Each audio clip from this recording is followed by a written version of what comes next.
जंगल में सुबह ही सुबह हल्की ठंडी और मीठी मीठी हवा चल रही थी। पेड़ों के पत्ते हल्के हल्के हिल रहे थे। रानो चिड़िया अपने बच्चों के साथ घर में बैठी हुई थी। गुड़िया और कुकू, आज मेरा बाहर जाने का दिल कर रहा है। देखो मौसम बाहर कितना अच्छा है। मम्मा, मैं भी जंगल घूमना चाहती हूँ। कहाँ तक गई? कबूतर अंकल के घर तक या तोते अंकल के घर तक? मुझे पूरा जंगल देखना है। हाँ मम्मा, मुझे भी देखना है, पर डर लगता है कहीं जंगल में कुछ ऐसा वैसा ना हो। अरे नहीं मेरे प्यारे बच्चों, जंगल में ऐसा कुछ भी नहीं है। बस ध्यान से जाना होता है। हम किसी चीज़ को अगर नुकसान नहीं पहुंचाएंगे तो कोई हमें भी नहीं पहुंचाएगा। रानो और उसके बच्चे घर से बाहर चले जाते हैं। मम्मा, कितना अच्छा होगा अगर हम तोते अंकल, कबूतर अंकल, इन सबको लेकर जंगल घूमने चले जाएं। गुड़िया बेटी, आज का दिन तो मैं अपने बच्चों के साथ गुजारना चाहती हूँ। हम खुद जंगल को एक्सप्लोर करेंगे। हम देखेंगे हमारी मदद कौन करता है और जंगल में क्या क्या होता है। याहू! कुकू, मैं जंगल में वो प्यारे प्यारे फूल देखूंगी। बोलता हुआ टमाटर ढूंढ कर लाऊंगी। और मैं तो कोई सोना खजाना ढूंढ कर लाऊंगा।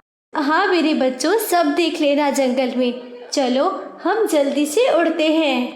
रानो अपने दोनों बच्चे कुकू और गुड़िया को लेकर जंगल की ओर चले जाती है। उड़ते उड़ते वो एक जगह थक कर बैठते हैं। मम्मा, मैं थोड़ी सी थक गई। मम्मा, बेचारी छोटी है ना, इसलिए थक जाती है। बुरी बात है, हम लोग लंबे सफर पर निकले हैं। लड़ने की बजाय दोनों बहन भाई एक दूसरे के साथ प्यार से रहो तुम दोनों। मम्मा, ये कुकू तो कभी भी मेरा अच्छा नहीं सोचेगा। तभी कुकू को एक जगह कुछ चमकता हुआ दिखाई देता है। मम्मा मम्मा, वो देखो, वो सामने कुछ है। कुकू बेटा, क्या देख लिए हो आप? रानो और उसके बच्चे रोशनी की जगह पर चले जाते हैं। वहाँ पर एक सुंदर सा फूल था। मम्मा, ये फूल देखिए, ये किस तरह चमक रहा है। मम्मा, फूल में चमक कैसी है? मैंने तो आज तक कभी कोई चमकता हुआ फूल नहीं देखा। गुड़िया और कुकू, ये तो कोई चमत्कार है। पता है आपको, ये नेचर है। नेचुरली ये सब कुछ हो रहा है। हमें नेचर की रिस्पेक्ट करनी चाहिए। मम्मा, रिस्पेक्ट क्या होती है? गुड़िया बेटी, जैसे ये एक चीज है, ये एक फूल है। हम लाजमी नहीं कि हम इस फूल को तोड़ दें। इसको देखकर बस आगे की ओर बढ़ जाना है। हाँ मम्मा, इसका मतलब किसी चीज को कोई नुकसान नहीं पहुंचाना है। वो ऐसी बातें कर रहे थे कि तभी वहीं पर मिट्ठू तोता आ जाता है। अरे, आप लोग नए लगते हैं। पहले कभी आपको जंगल में नहीं देखा मैंने। हाँ तोते भैया, हम लोग नए हैं। मेरा नाम रानो है। ये दोनों मेरे बच्चे हैं, कुकू और गुड़िया। बहुत अच्छा लगा आपसे मिलकर, लेकिन आप मेरे बागीचे में क्या कर रहे हैं? तोते भैया माफ कीजिएगा, यह आपका बागीचा है, हम भूल गए थे। वो तो बस बच्चों ने ये चमकता हुआ फूल देख लिया था, तभी वो आगे बढ़ गए। अरे कोई बात नहीं, ये मेरा सबसे कीमती फूल है और ये चमत्कारी फूल है। इस फूल का मैं बहुत ध्यान रखता हूँ, तभी ही पूछ लिया। मगर आपका धन्यवाद, आपने मेरे फूल को कोई नुकसान नहीं दिया। हाँ तोते भैया, हम बस जंगल को एक्सप्लोर कर रहे थे। हम कैसे नुकसान पहुंचा सकते हैं भला। फिर रानो अपने बच्चों को लेकर आगे बढ़ गई। आगे जाते जाते उनको घने जंगल में एक पेड़ दिखाई देता है। उस पेड़ के ऊपर सोने के सेब लगे हुए थे। अरे गुड़िया और कुकू, ये देखो, सोने के सेब लगे हैं यहाँ पर।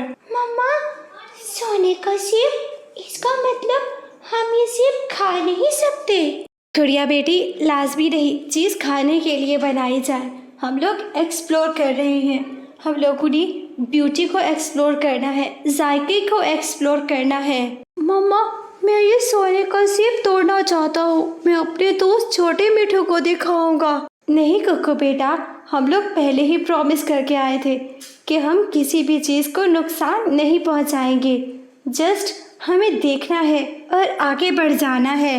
मम्मा, नेचर इज सो वंडरफुल। मैं तो सोच भी नहीं सकती थी कि जंगल में इतना कुछ छुपा हुआ है। मम्मा, अब वापस जाना है या आगे बढ़ना है? नहीं कुक्कू बेटा, अभी तो 2 ही चीज़ें एक्सप्लोर की है हमने, हमें मज़ीद आगे जाना है। फिर रानू और उसके बच्चे जंगल की ऐसी दिशा में चले जाते हैं जहाँ पर हर तरफ रंग बिरंगे फूल थे। बड़े पेड़ पौधे भी रंग बिरंगे, हिलते हुए खिलते हुए फूल खुशबू बखेरता हुआ पूरा समा था। मम्मा, ये तो बिल्कुल जन्नत के जैसा लग रहा है।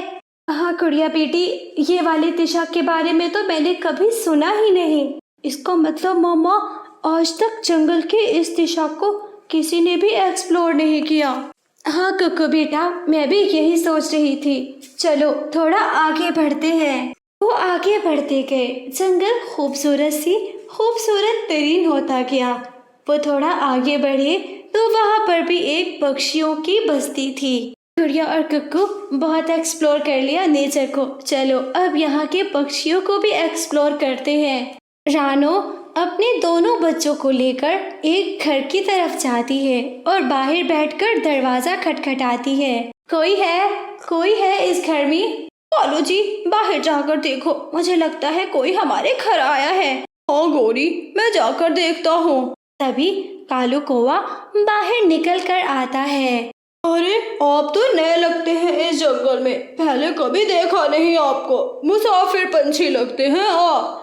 हाँ कवि भैया, आपने दुरुस्त पहचाना। हम लोग दूसरे जंगल की दिशा से आए हैं। क्या हम लोग थोड़ी देर आपके घर में आराम कर सकते हैं? हाँ, क्यों नहीं, आइए आइए, आप मेरे घर आए। तभी कालू कौवा उनको अपने घर ले जाता है। चिड़िया बहन, आप किस जंगल से आई हो? हम सुंदरवन जंगल से आए हैं और ये मेरे 2 छोटे छोटे बच्चे हैं। अगर तुम बुरा ना मानो तो अपने दोनों छोटे बच्चों को घोंसले से बाहर बिठा दो। अरे ऐसा क्यों? मेरा घोंसला साफ सुथरा है, तुम्हारे बच्चे सूसू कर देंगे। नहीं, ऐसी कोई बात नहीं है, मेरे बच्चे नहीं करेंगे। गौरी चुप कर जाओ, मेहमान के सामने ऐसी बातें नहीं करते। चिड़िया बहन, आप थक गई होंगी, आप लेट जाए, थोड़ा घोंसले में आराम कर लें। चिड़िया खुद भी सो जाती है और अपने बच्चों को भी सुला देती है। आधी रात में कुक्कू का सूसू निकल जाता है और सूसू सीधा गोरी कवि के ऊपर जाता है। अरे हट, छी, ये पानी कहाँ से आ रहा है? इसका मतलब इसे छोटी चिड़िया के बच्चे ने सूसू कर दिया मेरे ऊपर। कालू, जरा उठ कर देखो, मैं सूसू से भीग गई हूँ। इसे छोटी चिड़िया के बच्चों ने मेरे ऊपर सूसू कर दिया है।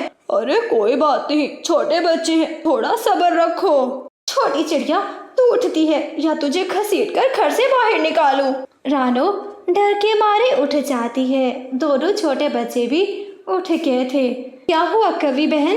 तुम्हारे बच्चे ने मेरे ऊपर सूसू कर दिया है। अरे तुम्हारे बच्चों को तमीज नहीं है। कोई बात नहीं कोई बहन, मैं आप पर पानी डाल देती हूँ। चल जा यहाँ से, अपना बोरिया बिस्तर उठा और चली जा यहाँ से। रात के समय में ही गोरी कवि ने रानो और उसके दोनों बच्चों को घर से बाहर निकाल दिया। गुड़िया और कुक्कू, सच सच बताना, सूसू किसने किया था? मम्मा, वो मेरा निकल गया। पूरा दिन तो हम इधर उधर घूमते रहे, मैं थकान से शायद उठ नहीं पाया। गलत बात है कुक्कू बेटा, आपको ऐसा नहीं करना चाहिए था। अब ऐसी काली रात में हम सब कहाँ जाएंगे? तभी रानो को एक दूसरा घर दिखाई देता है। चलो बेटा, हम वहाँ चलते हैं, सामने वाले घर में शायद कोई अच्छा पक्षी रहता हो। वो तीनों माँ और बच्चे उस घर की ओर जाते हैं। रानो घर का दरवाजा खटखटाती है। कोई है क्या? कोई हमारी मदद कर सकता है? अरे रे सासू माँ, मुझे तो लगता है हमारे घर के बाहर कोई आया है और फिर वो कोई भूत ही होगा। अरे बाप रे, बस कर जा, कब तक ऐसे ऐसे गुमान करती रहेगी? मुझे तो लगता है किसी को हमारी मदद की जरूरत है। अरे सासू माँ, मैं नहीं करूँगी किसी की मदद। ऐसा ना हो भूत मेरे पीछे पड़ जाए। अरे तू चुप करके बैठ, मैं जाकर देख लेती हूँ। तभी उस घर की बड़ी मीनू मौसी घर के बाहर आती है। अरे बिटिया, आप यहाँ पर पहले कभी नहीं देखा, आप नई लगती हो। हाँ, मैं बिल्कुल नई हूँ इस जंगल में। आधी रात उन कौवों के घर में गुजारी है। बच्चों की छोटी सी हरकत की वजह से उन्होंने घर से निकाल दिया। क्या बाकी की रात आपके घर में गुजार सकते हैं? अरे क्यों नहीं, आ जाओ बिटिया, अपना ही घर समझो। मीनू मौसी उनको अपने घर लेकर आती है। बिटिया, तुम्हारा नाम क्या है? मेरा नाम रानो, ये मेरा बेटा कुक्कू है और ये मेरी बेटी गुड़िया है और मेरा नाम मीनू है। जंगल वाले मुझे मीनू मौसी कहते हैं, तुम भी कह सकती हो। और ये मेरी बहू लाडो है। आप सबसे मिलकर बहुत अच्छा लगा है। मेरे बच्चों को भूख लग रही है, क्या कुछ खाने को मिल जाएगा?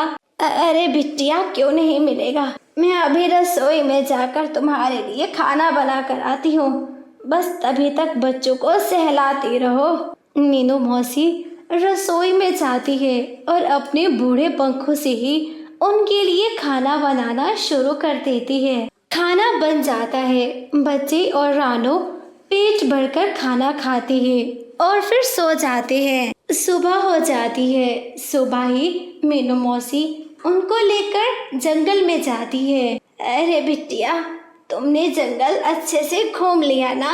हाँ मीनू मौसी, हम लोग जंगल को एक्सप्लोर करने ही आए थे। हमें कुछ कैसा मिला तो कुछ कैसा। नेचर तो हर जगह पे खूबसूरत है। नेचर तो हर जगह ही खूबसूरत है। कहीं रंग बिरंगे फूल तो कहीं चमकता हुआ फूल तो कहीं सोने के सेब। मगर लोग एक जैसे नहीं हैं। जैसे उन कौवों ने रात के अंधेरे में बेयारो मददगार छोड़ दिया, तो वहीं पर आपने हमारा पंख थाम लिया। लोग तो मुख्तलिफ हो सकते हैं, मगर नेचर हर जगह खूबसूरत है। अरे वाह बिटिया, लाखों की बात करी है तुमने, लाखों की बात। मैं तो वैसे मीनू मौसी पूरे जंगल की हूँ और फिर आप लोगों की भी बन गई। मैं आपको और अपने बच्चों को कोई तोहफा देना चाहती हूँ। अरे मीनू मौसी, आप हमारे लिए तकल्लुफ मत करें। तोहफे की क्या बात है, ये तो हमारा अपना ही घर है। रानो और उसके बच्चे वापस जाने की तैयारी करते हैं। अरे बिटिया, ये लो, ये मेरी तरफ से तोहफा पकड़ लो। और हाँ, ये तोहफा अपने घर जाकर देखना। तभी वो पोटली लेकर एक दूसरे को गले मिलकर रानो अपने बच्चों को लेकर वापसी की राह लेती है। काफी देर उड़ने के बाद वो अपने घर वापस आ जाते हैं। मम्मा, मुझे तो बहुत अच्छा लगा। हमने पूरा जंगल एक्सप्लोर किया। हाँ गुड़िया बेटी, जंगल ही नहीं बल्कि हमने जंगल के पक्षियों को भी एक्सप्लोर किया है। जैसे कोई कैसा तो कोई कैसा। हाँ मम्मा, मगर नेचर हर जगह खूबसूरत अट्रैक्टिव थी। मुझे बहुत अच्छा लगा। मम्मा, गिफ्ट खोल कर देखते हैं, गिफ्ट में क्या है? जब वो पोटली को खोलती हैं तो उसमें से सोने के सिक्के निकलते हैं। गुड़िया बेटी, हमने सच सोचा है। वहाँ के पक्षी जो अच्छे हैं वो तो बहुत ही अच्छे हैं, और जो दुष्ट है वो बहुत ही ज्यादा दुष्ट है। देखो, उस मीनू मौसी ने हमें कितना बड़ा तोहफा दिया है। हाँ मम्मा, मैं तो खुद हैरान हूँ। कुक्कू बेटा, सच कहते हैं कि इधर उधर जाना चाहिए, नेचर को एक्सप्लोर करना चाहिए। घर बैठे किसी को सोने के सिक्के नहीं मिलते। प्यारे दोस्तों, हमारी कहानी आपको कैसी लगी? हमारी कहानी को लाइक, चैनल को सब्सक्राइब करना मत भूलना। आपका धन्यवाद।